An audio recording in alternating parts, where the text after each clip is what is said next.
Welcome back to my channel. My name is Carly Stevens. This is Carly Stevens Books for all things writing, publishing, and indie author life. And I have the distinct pleasure of talking to Leslie Budewitz today. Leslie writes the Spice Shop Mysteries set in Seattle's Pike Place Market and Food Lovers Village Mysteries set in Montana. She also writes standalone suspense as Alicia Beckman. She is a three-time Agatha Award winner, a past president of Sisters in Crime, and a board member of the Mystery Writers of America. So thank you so much for talking with me today, Leslie. Well, it's my pleasure.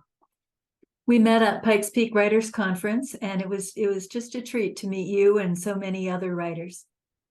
Yeah, I felt exactly the same way. It was just uh, such a wonderful conference filled with such fascinating people. And one of the sessions that I felt like I got the most out of was your class. I think it was on the first day, all about character. So that's what I wanted to talk to you about today, all these different ways to make characters more like real people and not these contrived kind of cardboard cutouts of different ideas, but how can you really make them live and breathe when you're feeling stuck? But before we get into all that, how did you get to writing? You write a couple I mean, you've been so successful. How did you get here? So I always tell this story, and people think it's a joke, but it's not. It is absolutely true. I started writing at age 4 on my father's desk, quite literally. I did not yet understand the concept of paper. Fortunately, I had pretty good parents, and they were amused, and they kept me well supplied in paper and pens for all their lives, and they were always very encouraging.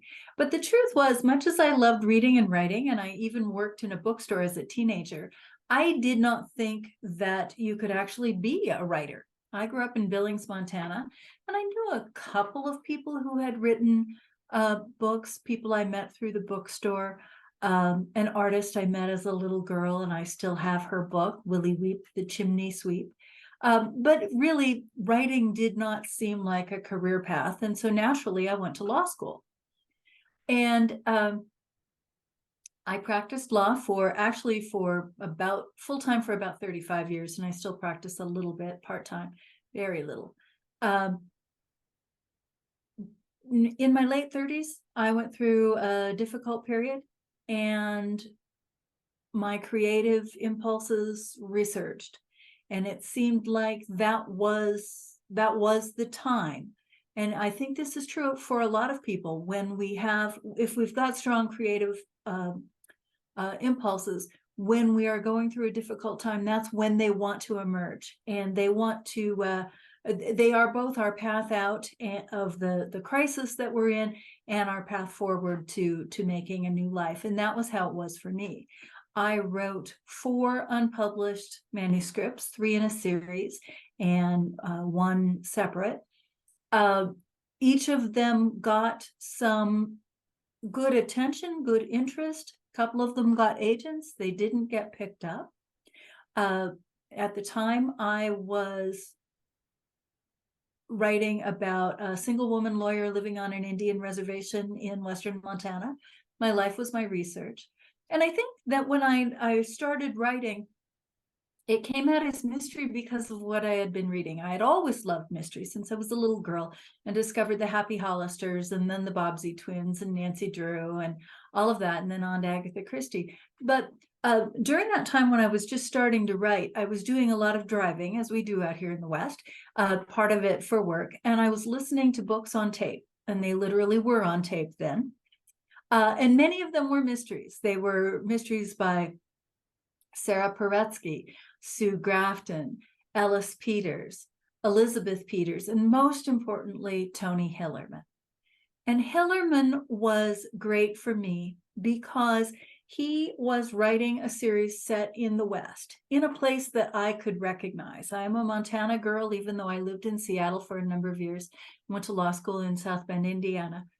But Montana is where I've spent most of my life. And I recognized the landscape and the people that he was writing about. And I saw that you could actually place a book in a real place, a place that was real to me. It didn't have to be Santa Teresa, California, which is what Sue Grafton calls Santa Barbara, or Chicago, or London, or some of the other places that are so popular.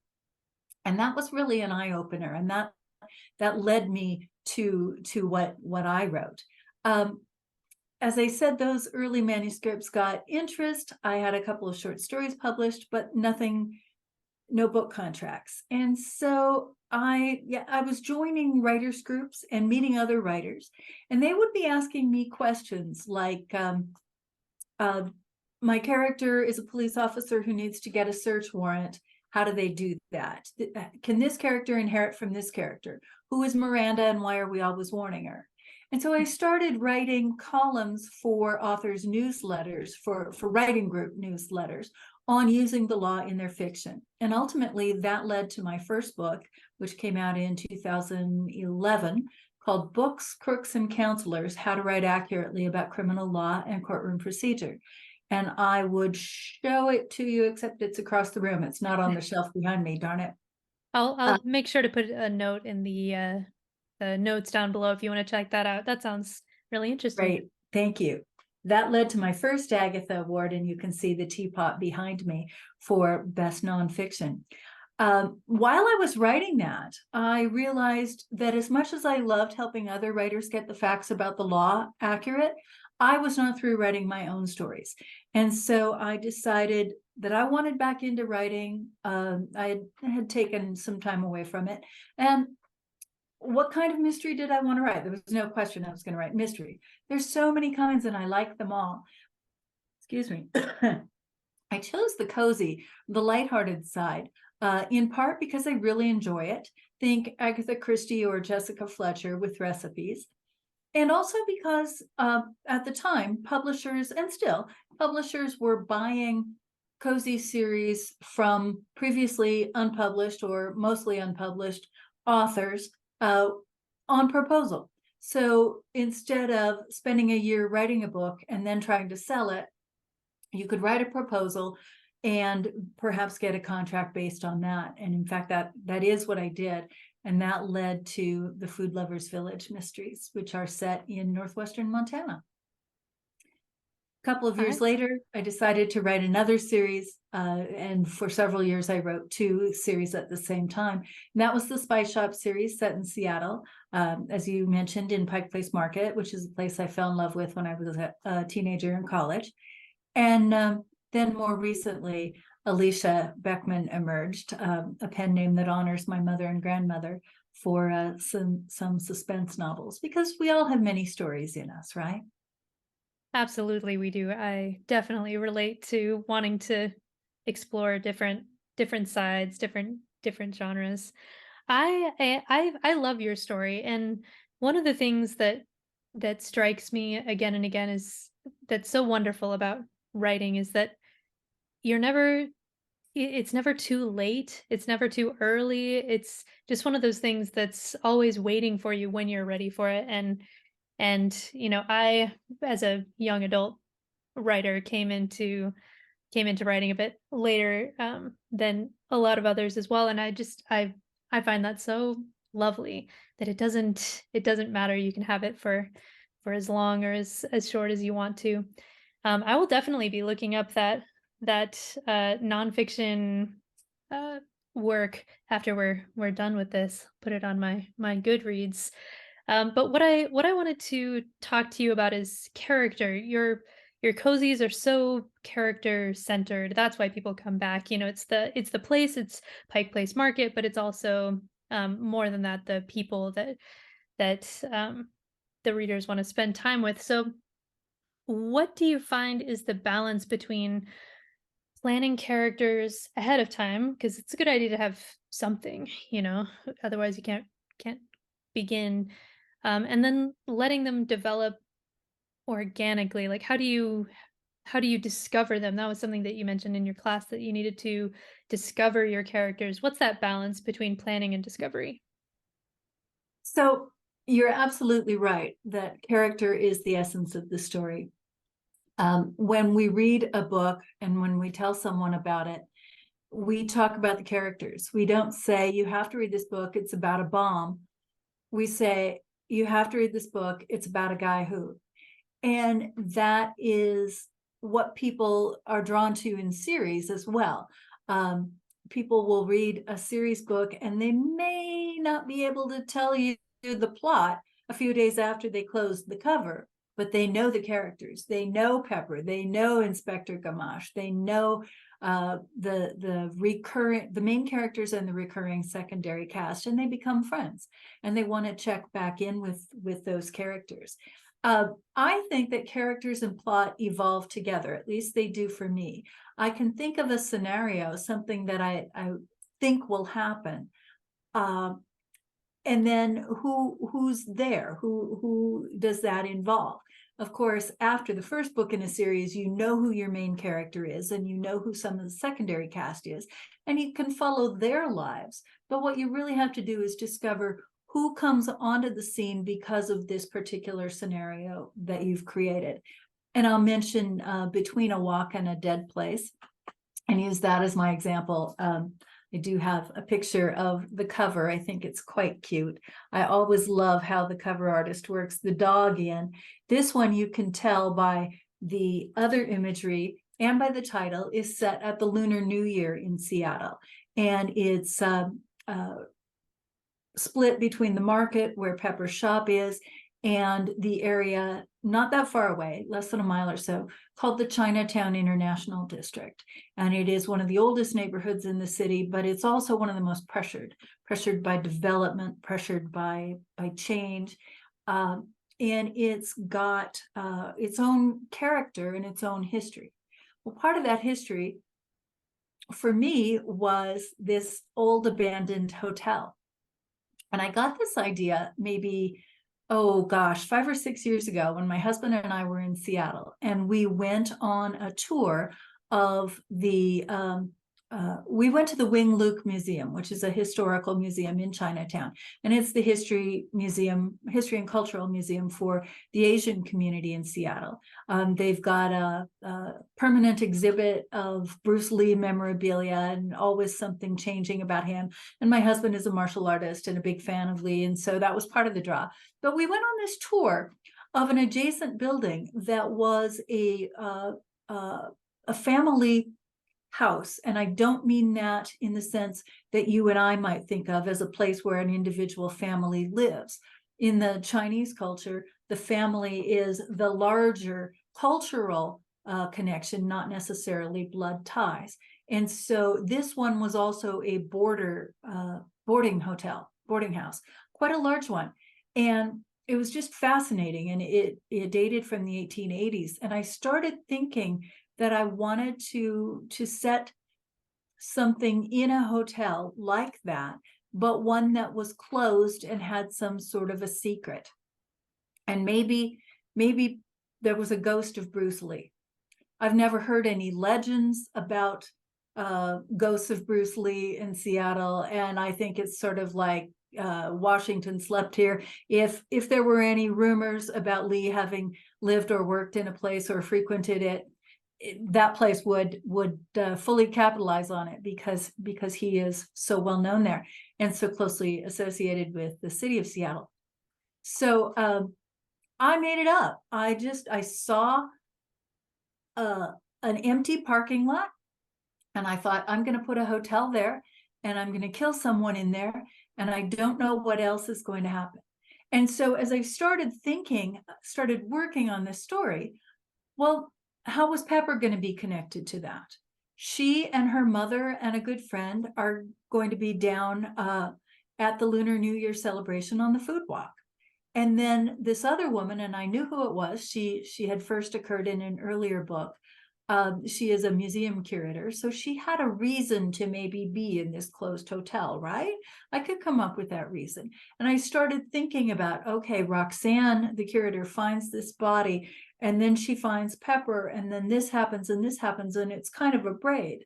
Well, in that process, who are the people who have to come into the story in addition to Pepper? You think about the recurring characters. There are the police officers. There are the people that she works with. They're mostly the people she works with, and her friends and family are the subplots.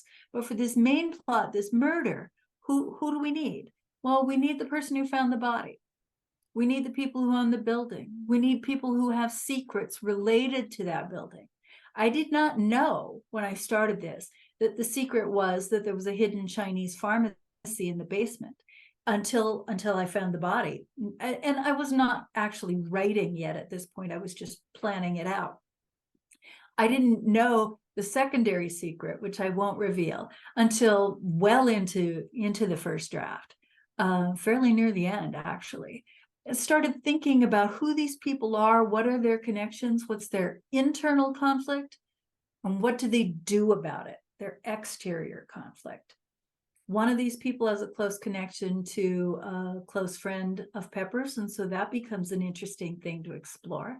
And again, I had to work that out as I went through the process of planning the book. I did not know whether this particular man, whose name is Oliver Wu, he is part of the family that owns this building.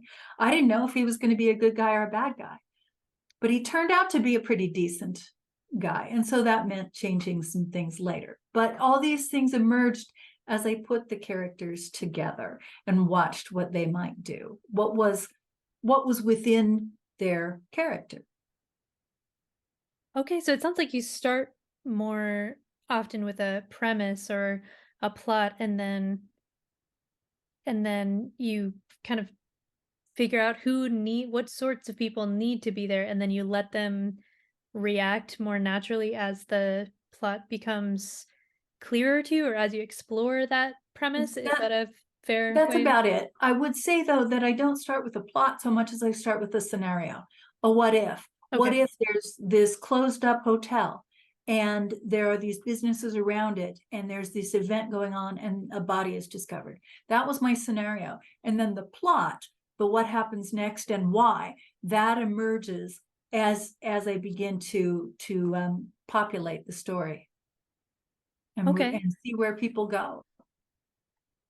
So what I've found, especially with I guess genre fiction, mysteries and romances and things like that, are that the really successful ones, the ones that stick with me, tend to have the better characters, the more believable, compelling characters. So for anybody who is writing mystery, for example, and they're sort of hung up, their characters are not coming to life, they're just sort of doing their job. They're finding the body, they're answering questions, and they're not really popping off the page. What are some tips you would give to those people to break through that wall of just making them feel too much like a stand-in?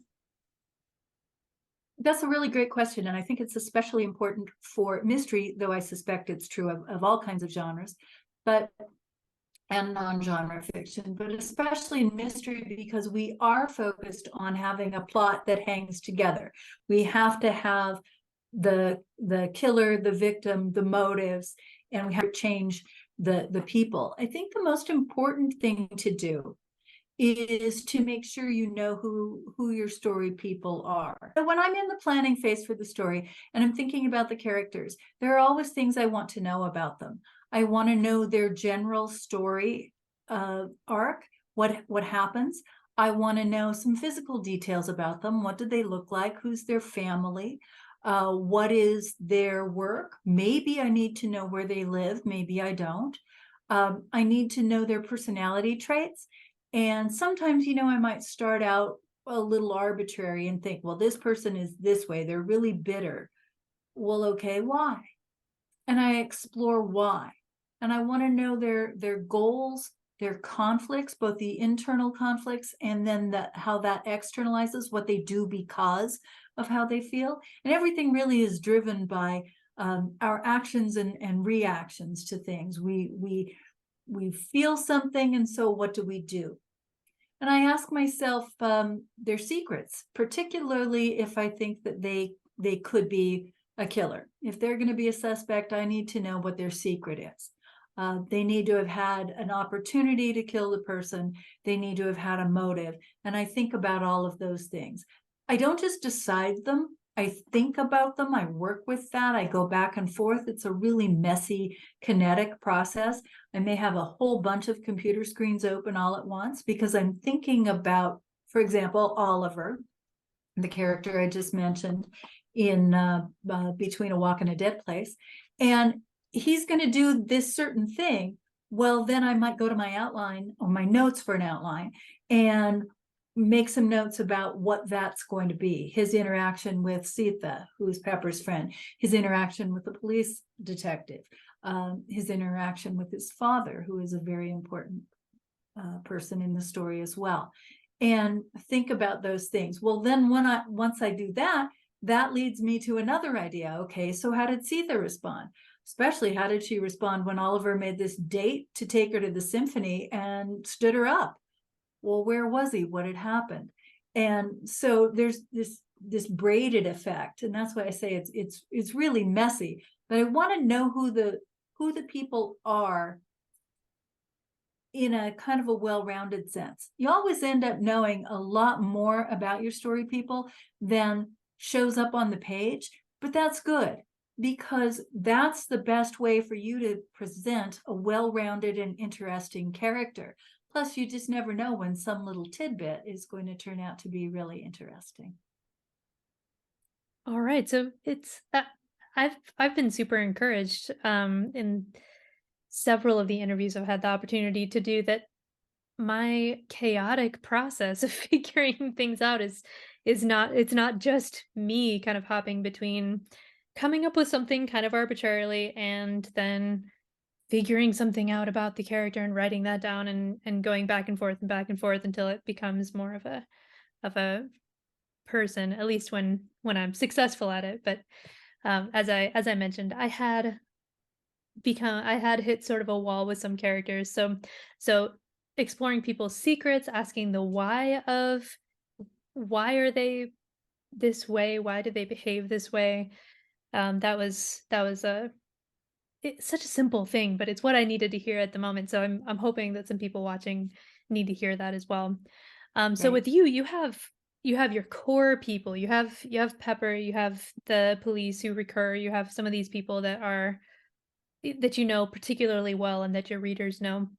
But by the nature of your genre in particular, you have many side characters as well, many secondary characters who might appear just for a chapter or two and then they're gone. How do you make those people pop? Because you don't need to spend as much time with them. I assume that you don't. So how do you make them memorable and meaningful to the readers, even though they don't appear for very long? That's a good question. And when I saw that on your list of possible questions, I thought about that and realized I'm not exactly sure I know how to do that, or at least how to talk about it. But I think the key is always making sure that that person's actions and reactions and their interactions somehow relate to the main character. So I keep thinking about a character named Jamie, who first appeared in, I think, in The Solace of Bay Leaves, which is the 5th book in the series. The one coming out this summer is 7, so that was 2 books ago. And I wanted to have a new character, a new vendor in the market. I'm always trying to portray what the Pike Place market is like. It's really vibrant and vital, and it's always changing. It's always different. It's the oldest continuing farmers market in the country. It was started in 1907. But there's, in addition to the farmers and the produce sellers, there's the stores with doors like Pepper's Spice Shop, and then there are these arts and crafts vendors. And I don't emphasize them every book, but I wanted to bring one in. And there was a market artist whose paintings I particularly liked, and so I decided I would use her paintings, but I would create another character. And so this woman is actually trans, and she just walked in, and she looks very feminine, and she's got this amazing, fun, colorful artwork, but a voice that doesn't match. And so I just was really intrigued by that. What was she doing in the market? And she actually becomes important in the main plot, because she sees and hears a few things that she realizes aren't quite right, and she passes that along to Pepper, and it turns out to be really useful. And I think I might have, yeah, that was Solace of Bay Leaves. I was trying to remember which book. Well, Jamie appears again just a little bit, only because she's a friend of Pepper's now, and she's part of the marketplace. But that relationship to Pepper is what made her interesting. What does Pepper think of her? Because we're always in Pepper's mind. Mm. And the secondary characters, they're always going to be interacting with my main character because nothing happens without her. Another one is Tag, who is a Seattle Police Department bike officer, bicycle patrol, and the bicycle patrol rides throughout the central area of the city, and that includes the market. And Tag is Pepper's ex-husband. So he actually was in the market before she started working there, before she bought the shop. So he knows the place really well. He also knows her really well. And throughout the series, their relationship shifts. It starts being kind of antagonistic, and then they're kind of flirting again with each other and realizing, no, we can't go there. And then they develop a more mature divorce as things go along.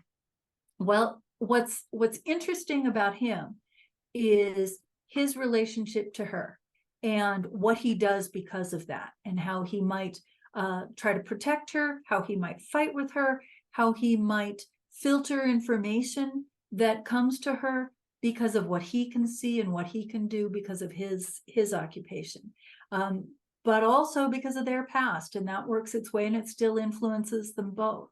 So those are the sorts of things that I think are interesting about secondary characters. And I do go through that same sort of character analysis that we talked about for the main characters with the secondary characters too. I just may not know as much about them because I don't need to, and more of it may come along as we move through the series. Another character who first occurred, actually he first appeared in probably the second book, but he doesn't really get a speaking role until the fourth, is a man named Edgar, who is a chef. He's a Salvadoran immigrant. And I didn't even know his name the first time he appeared. But when he came back a couple of books later, he had his own restaurant, he had his own future. He comes back in Solace, and now he's actually quite significant in the book I'm working on right now, next summer's book, which is called To Err is Cumin. But there are things, I love I these didn't know the titles. man had a wife. I didn't know he had a child. I didn't need to know those things. You figure those things out as you go along. It's sort of like meeting a person in real life. I know you have purple hair today, but you didn't 6 weeks ago when we met, or 2 months ago. And I know you like The Lord of the Rings, and I think there might be a dog in your household. Well, I mean, there's a stuffed wishbone back there, but Yeah, there's no real but no dog. actual dog. Okay, so these are things, you get to learn new things about a person as you go along, things that emerge from the conversation, or from things you do together. And the same thing is true with your secondary characters. That's okay. So you approach them, it sounds like, from a similar place to creating one of your main characters, but it's whatever stands out to, in this case, Pepper. What is it that matters to her in terms of information, or what is a first impression, or so it is like meeting actual people. Are your books in first person? These are the cozies are all in first person. Okay. The standalone books are not. They're in third. Bitterroot Lake, the first one, is third person, single point of view. And then Blind Faith, the second one behind me, is a dual timeline and multiple points of view characters.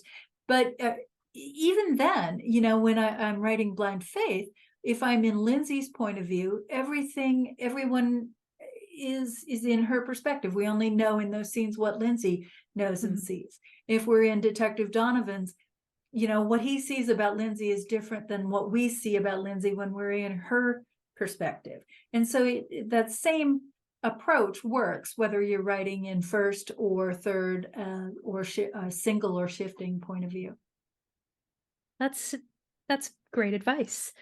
So Oh, my good. my so my final question for today, at least, is about endings. I am just I try to be a connoisseur of the really good ending. I appreciate them so much, and it can just make or break a book for me. I try my best to have good endings myself. So for you, what do you do to ensure that there is enough of a character arc for your people, especially when you have a series? Um, how do you make that satisfying besides solving the mystery character wise? How do you make that ending satisfying? That's a great question, and you didn't prep me for that one. You I sneak. said I said Um, a variation of that. Something about well, character as you arcs, you say, know. of course, we have to solve the crime, and we have to solve the crime in a way that makes sense. And my amateur sleuth has to be significant in solving that crime. It's a little bit different in um, Blind Faith, where we have both the character. We have both Lindsay and Detective Donovan solving the crime in different directions and kind of working together. But we have to solve the crime in a way that makes both logical sense and emotional sense. Mm. And then we need to know what else do we need to wrap up. That's going to happen right near the end, that the resolution to the crime. But then we've got personal issues, and they have to be wrapped up too. We have to feel like we have made a journey with the character, and that actually happens in both the main uh, plot line, the murder plot line, and in the secondary. And so I want there to have been some sort of change for my sleuth, for Pepper in the Spice Shop books, for Aaron in the Food Lovers Village mysteries, and of course for both Lindsay and Detective Donovan in Blind Faith.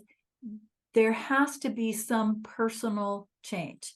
In the Spice Shop series, it's going to be bigger and more meaningful for Pepper in some books than in others.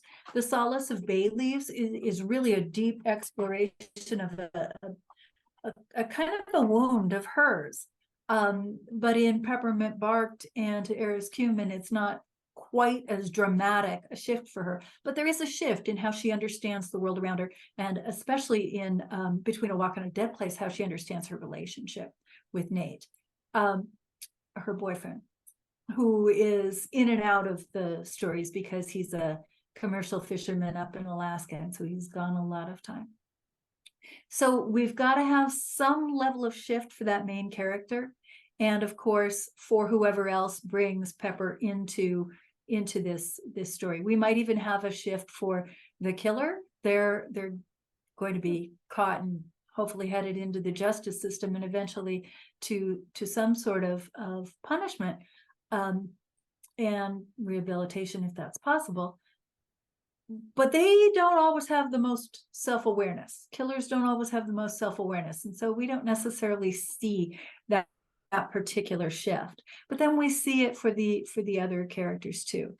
Then, as I mentioned, we've also got to wrap up the subplots, and so usually in the series books, there's going to be a chapter at the end where all these other little things get wrapped up. Whatever is going on between Pepper and Nate, between Pepper and one of her employees, what's that subplot involving the shop going to be? Might there be something with her family that we have wrapped up? And so also at the end, there's going to be that emotional satisfaction and some humor, because the cozies all have, as you can tell by the covers and the titles, some element of humor in them. There's got to be a sense of inevitability, that it had to happen this way, that things had to turn out this way. And then when you close the book, you feel like, oh, good. That was good. That's the goal anyway. That's wonderful. It seems like it would be much harder to have that kind of emotional sense of closure with a series that's not an indefinite series, but one that can continue on. You know, it's not like my series. It's one story over 3 books. Now it's done. But yours is a different style. So that's I appreciate your insight there. So for anybody who wants to look up these books, or find you and everything everything that you do online, where can they go? So thanks for asking. I have two names, Leslie Budewitz and Alicia Beckman. Obviously, Leslie is my real name. No one would make that up, except I guess my parents did. But both Leslie and Alicia share a website, which is lesliebudowitz.com.